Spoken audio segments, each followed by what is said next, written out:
plusieurs entreprises pour lesquelles je travaillais, mais dans un autre domaine, me disent, mais vous expliquez tellement bien les choses, est-ce que ça vous tenterait de donner des formations en technique de vente parce que vous êtes un excellent vendeur. Et je les regardais, je lui disais, ben, j'ai jamais pensé à devenir formateur, mais est-ce que vous pourriez nous donner une formation en technique de vente parce que vraiment, vous êtes un très bon vendeur. Et puis, j'ai dit oui, une première fois. Et puis, 3 semaines plus tard, j'ai une autre entreprise qui m'appelle et qui me dit, il paraît que vous donnez d'excellents cours de technique de vente, est-ce que vous pouvez venir chez nous aussi?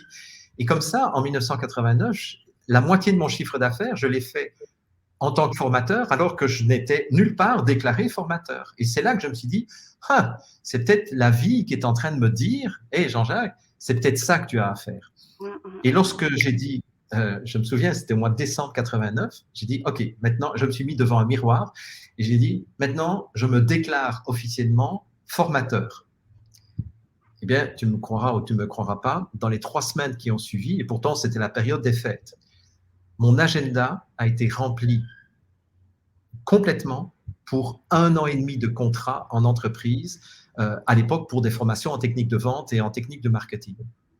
En 3 semaines, j'ai rien fait, j'ai pas fait de prospection. J'avais évidemment à l'époque il n'y avait même pas de site internet, j'avais même pas de carte de visite, rien du tout. Ça s'est rempli comme ça. Et là j'ai dit ok, merci la vie. Je pense qu'effectivement, c'est ça qu'on attend de moi. Quand toutes les portes s'ouvrent par magie, comme ça, c'est que la vie est en train de dire, ben oui, c'était effectivement pour ça que tu es venu sur Terre. Donc, vas-y, fais-le quoi et on va t'aider. Bonjour à vous. Vous êtes quelques-uns ce matin à m'avoir partagé la vidéo de Jean-Jacques Crèvecoeur. Moi, je suis un simple petit vendeur qui a passé un BEP CAP. Et donc, là, j'ai regardé cette vidéo et du coup, je change carrément de vue sur ce personnage parce que bon, j'avais pensé que c'était quelqu'un de correct, quoi. Hein, et bien là, c'est carrément le contraire. Puisque dans cette vidéo, alors pour moi, en tant que vendeur, hein, j'ai exercé 4 ans ce métier quand je suis arrivé sur le marché du travail. Et donc j'étais assez bon pour qu'on me définisse comme un vendeur qui était capable de vendre des chaussettes trouées, pour vous dire. Et bien là, j'ai vu un vendeur qui est capable de vendre des trous, carrément.